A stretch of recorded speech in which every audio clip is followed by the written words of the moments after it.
Well, hey everybody. I'm here with Dale Sellers, Executive Director at 95 Network. Dale, just thank you for being here. I'm looking forward to our conversation together.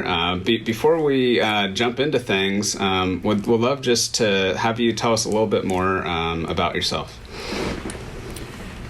Well, Andrew, thanks for having me. This is a really great privilege, and I thank you for having me on. I have been in ministry almost 40 years now. I'm 58 years old, which it's hard to believe. I'm going to be 60 in 2 years. But I've been in ministry since college, and the first few years that we were in ministry, my wife and I traveled with a Christian music group that sang out of our college, and then after that began our own music ministry. This was in the 80s and the 90s when a lot of traveling groups were happening. And I had a chance to, we did about 1,100 concerts in those 10 years, and had a chance to work with just, hundreds of churches, and began to notice this constant theme, this continual theme where churches were like, where the pastors and the staff members were just, they seemed to be so discouraged. And I was like, what is going on with that? Because I'm a real passionate, high energy kind of guy, and I'm like, what's the deal? Well, when you're on the road, you kind of blow in and blow up and blow out. You're not there. And so when I came off the road and started working in a local church, it took me about 2 weeks to figure out what was going on with pastors. They were, they're having to deal with people. And so I've served, after coming off the road, served in just about every capacity you can on staff at a church. I have not been a music minister, but pretty much everything else. And then pastored a small church for 12 years. And honestly, Andrew, I just thought the church was going to just grow and be, not when I say a larger church, I don't mean a mega church, but I thought it would grow, and be what I would deem as successful. And it didn't. In fact, I started with 30 people and go from 30 to 300. And then we had a horrible split and dropped to 150 and never really recovered from that. And that deeply affected me. And so I began to get some wrong vibes and some wrong feelings about what it meant to be a pastor. And that stuff kind of got inside of me. And then we'll talk more about how the book came about, but a lot of that happened in those days. I grew up building houses with my dad. I got my builder's license when I was 18.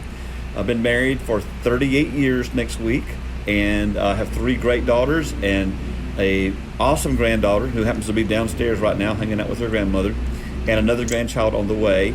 And to be honest with you, Andrew, my family's what got me through the difficult years. And so in a nutshell, that's kind of my life. It all prepared me for, I guess, really in a lot of ways for what God's let me do today. Yeah, definitely. Well, and that's one of the reasons I really wanted to just sit down with you for a few minutes is, well, first off, we're strategic partners, both in through Kingdom Analytics and 95 Network, and it was great kind of meeting you when you're out here in our neighborhood in Phoenix. I think I caught you right as you guys got off the plane or something like that, and you did. And it was good. I love being out there. Yeah. So that was really fun, and but yeah, really wanted to talk to you about this book you've been working on. I've been following the journey there with you a little bit. The book's called Stalled for everybody who's curious. But what kind of led you to coming in and thinking, hey, someone needs to put this down on paper, and what brought you to that? It's really a cool story. So it all started. I've always, as I mentioned, I've worked in a lot of churches, and so I've always had a bent toward leadership. And so in my era, in the 80s, the 90s, and the early 2000s, John Maxwell had come on the scene, a lot of other leadership gurus, and I devoured everything that John taught, And so while I was pastoring this small church, I was simultaneously working at a Christian radio station doing promotions, and as it worked out, I was able to do a couple of events for John Maxwell where we brought him into our town. And one of the events we had, he did a thing called a lay ministry seminar, and we had about 5,000 people show up for that.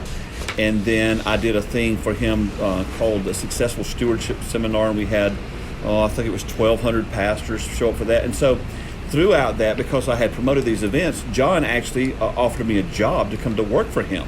Well, I don't know who you hold up in high esteem, but for me, it's like, this is the greatest opportunity in my life. You know, this is what I've always wanted to do. I love John Maxwell. Right. And so they brought me to Atlanta. I go to Atlanta. They show me my office. I live in Greenville, South Carolina, so about 2 hours from Atlanta.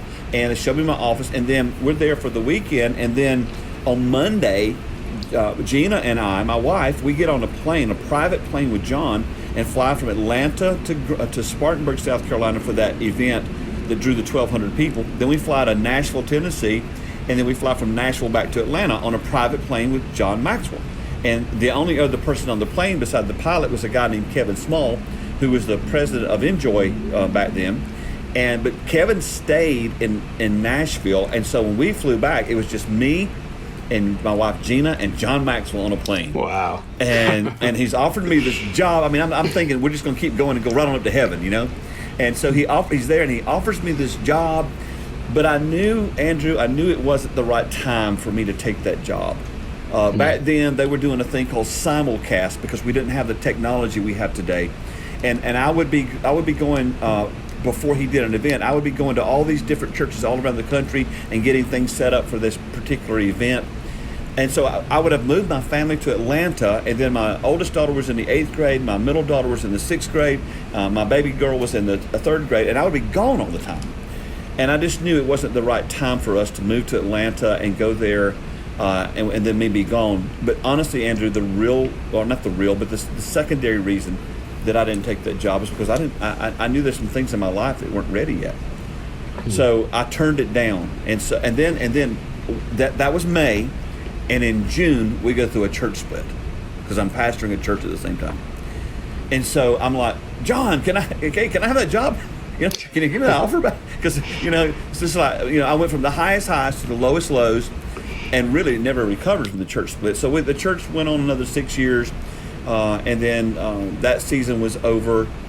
And I had kind of resigned in my own heart that was my opportunity and my ship had sailed. And so there would be never a chance again to do leadership stuff. So I just decided I'll serve in whatever capacity I can in any form of ministry. And so fast forward, that was the year 2014 in the shower in February of 2014. I'm in the shower one morning and the Lord speaks to me and says, I want you to launch your leadership ministry now.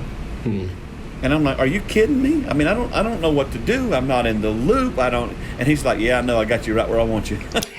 Exactly. And so my daughter Tiffany works for the Unstuck group, and I had met Tony Morgan.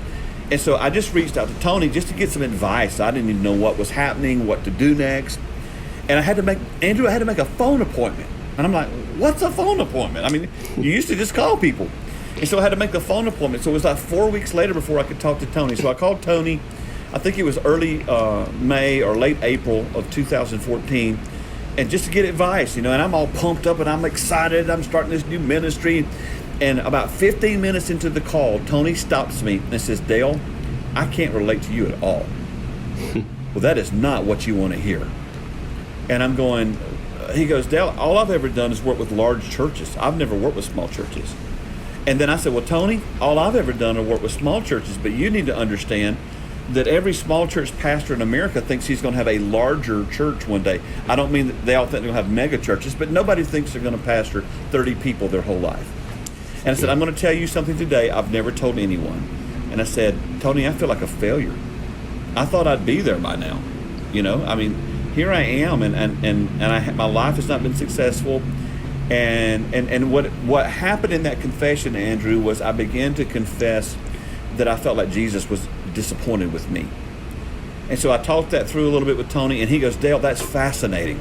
You need to write that up. If you'll write that as an article, I'll publish it on Tony Morgan Live with the Unstuck group, and let's just see what happens with it. So in May of 2014, I wrote an article, and it was called I Thought I'd Be There by Now, Confessions of a Small Church Pastor. And they published it on the Unstuck group site. And Andrew, I heard from pastors all over America going, that's exactly how I feel. Wow. And we go, wow. So we hit a nerve. And then fast forward 5 years later through a series of events that we don't have time to talk through, I end up signing with David C. Cook to write a book that's called, basically, I thought I'd be there by now, but we did give it the short title, Stalled, which, by the way, is pretty well describes where we are in America right now and around the world. Right, exactly. But it's very timely that that's kind of coming out right now. It is, and so that's how it all took place. Was 5 years ago. For the first time in my life, I told Tony how I really felt about myself, and that I literally used to pray. Andrew, every morning I used to pray, Jesus, please don't come back today, or please don't let me die today till I fulfill my purpose. Because I felt like he was disappointed with me. The problem is I couldn't tell you what I thought my purpose was. I just knew I wasn't getting there. Wow, that's really awesome, and I know that's really. I was a mess. I In think some ways, I still am, but I was a big mess. We all are, so I'm there with you. But I really think that's going to resonate with a lot of people, and obviously, just that article did, and I'm sure the book even more so. What's kind of Andrew? If you think about it, it's not just pastors who feel this way. This is especially older millennials feel this way because a lot of them are like, oh well, hey, I'm 35 and I haven't accomplished a lot with my life, and so there's a lot of people in all walks of life, all age groups, male, female, different cultures. There's just a lot of people who are not satisfied with how life has turned out, and a lot of them carry what I carried in me, and that is this failure mentality that my life has not accomplished a lot. So we call it stalled hope and help for pastors who thought they'd be there by now, but honestly, the stuff in the book really relates to just about everybody. Yeah, no, I can see that, and especially during this season where we're kind of going through that refining season. A lot of people are doing new starts and things like that, and really thinking about those things and reflecting back. And I do think that's very, very kind of timely there, and probably on purpose how that ended up being. But it is interesting. Yeah. What do you hope somebody who reads your book really takes away after reading that? I think the main thing is that you're not a failure. A lot of people think failure defines them because they haven't done something what they consider to be awesome or great. And I grew up in a denomination that taught you're saved by grace through faith. It's a free gift, free gift, free gift. There's nothing you can do to earn your salvation. You can't be bad enough for God not to love you, and you can't be good enough to earn it. It's free. But then you spend the rest of your life proving how saved you are by your works. That's kind of the way that I grew up. And you have to understand, my dad was a home builder, and I grew up going to work with my dad from the time I was 6, every summer, all through school. Andrew, when I went to school, you could miss school 30 days a year, and I always did. And I would take weeks off at a time and go work with Dad building houses. And that's what I wanted to do with my life at that time, was I was going to be a builder. And so I'm a firstborn. I have this building thing, and so if you and your wife hired our company to come do work for you, and I did like your trim work, well, my dad would tell you what a great job I did, but he never told me. And my whole life, I grew up working harder, trying to get him to verbalize, because as you can obviously tell, I'm highly verbal. To get him to verbalize, hey, Dale, that looks great. You did a good job. And he never told me. He would just tell everybody else. And they would tell me that he said that. And so over time, I displaced that relationship with my father to my Heavenly Father. And so I just felt like I couldn't do enough to earn His favor. And so I think a lot of our people are that way. A lot of people from many backgrounds in life, denomination or whatever, feel like they don't feel approved. They don't feel accepted.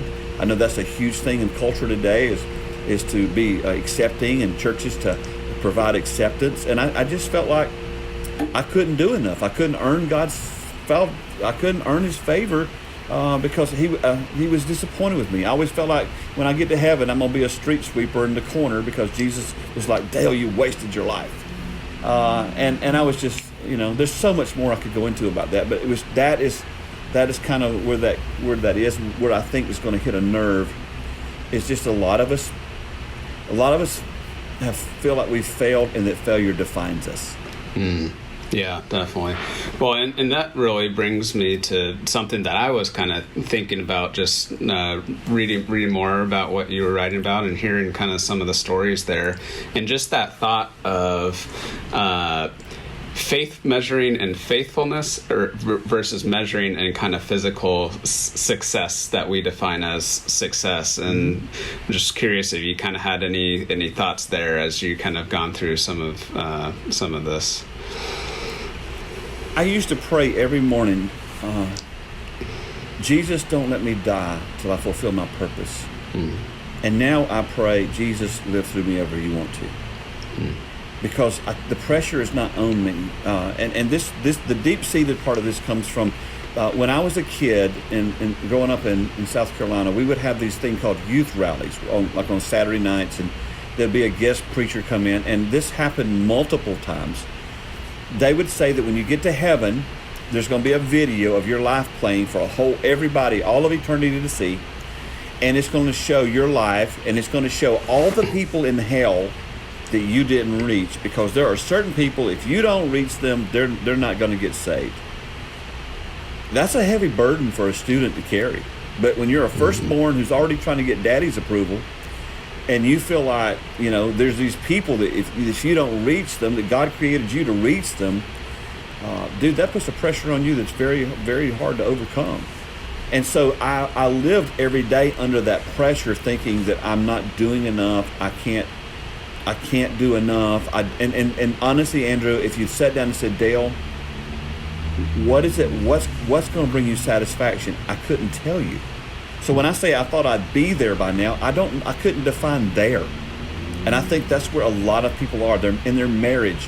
Their marriage isn't fulfilling because they have an unrealistic expectation of what marriage is all about, because they get the ideas of marriage by watching television or movies. Well, the movie can show you the big party scene where everybody gets wasted, but it doesn't show you the destruction and the all the horrible things that happened after they did. Right. The movie scene can show you having shootout scenes where people get shot, but they don't show you the effect of all the lives that were changed because of that. And so I think a lot of us have really, really bad, unrealistic expectations of how marriage or parenting or life or vocation or ministry should turn out. And that was really it just was a lot of who I was. Yeah. Well, and kind of like what you were saying there, a lot of people don't know what there is, and sometimes when they hit there tends to keep moving down the line, and you still feel like you're not there. And it's kind of like when my girls were growing up, I told them they could start dating when they were 16, and when my oldest daughter turned 16, I changed it to 17. Yeah, that's a good. So it's like I moved the line. And my son-in-law told me that our granddaughter, his line for her right now is 33. So there you keep go. moving the line. But I did, I did that to my girls, or he's doing that to his, with the book, I was doing that to myself. If I would do an event, let's just say I did an event and 100 people responded and gave their life to Jesus that night, I'd walk away discouraged because why wasn't 150? I just never let myself enjoy life. I never let myself just enjoy the Lord's presence, and I was a mess. I'm listening to us talk right now. I'm going, that guy needs help. There's a book you should read, I think. But I wish he does. Before we kind of talk about how people can get their hands on this, is there anything else that you'd like to say or let people know? Yeah, I think the main thing is this: as I wrote the book, the goal of it was to support and come along beside the leader who feels like that they're a failure and that failure defines them.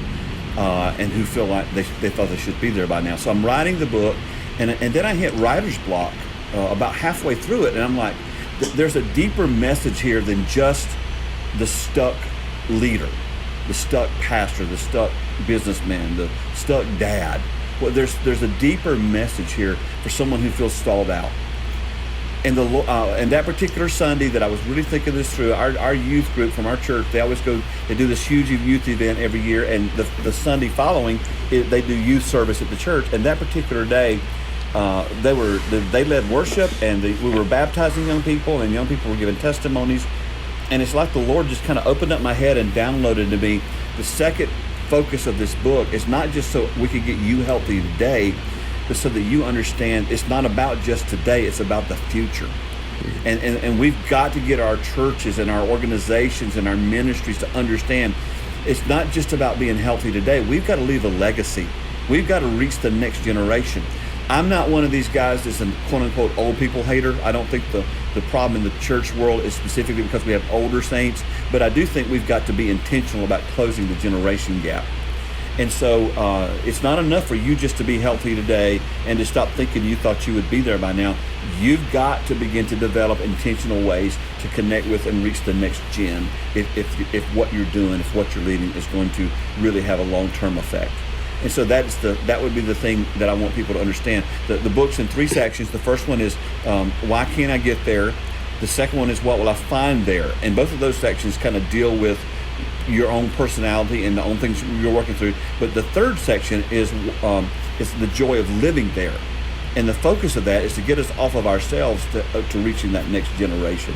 And so I really hope that people get that understanding that, man, it's not about me and you being successful today. It's about what we leave behind. Yeah, definitely. Well, I know I'm really excited to kind of get my hands on this, and I'll be doing a pre-order today. But for people out there who are watching this, how can they do that pre-order, and when does it come out? It releases September 1st, but you can order it today. If you go on Amazon and you just write Dale Sellers, which is DALESELLERS, if you just search my name, it'll come up, or you can write the word stalled, the book, STALLED, the book.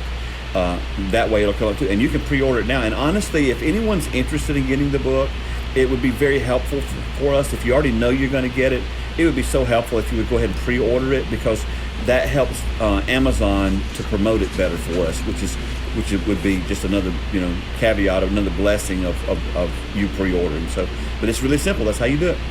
Awesome. Well, we're looking forward to it, and thanks again for taking a few minutes here. I think this is going to really bless a lot of people, and I'm looking forward to it myself. And it was great catching up with you. I'm so thankful for you and for your ministry and for what you guys do. I recommend you every time I go work with the church. I recommend your ministry and what you guys do. I was in was in Illinois last week, and I told them, I said, you guys need to contact Andrew. And I'm sure they probably did. And then it's great to have partners like you. And so thank you so much for this opportunity today. I really, really appreciate it. Thanks, Dale.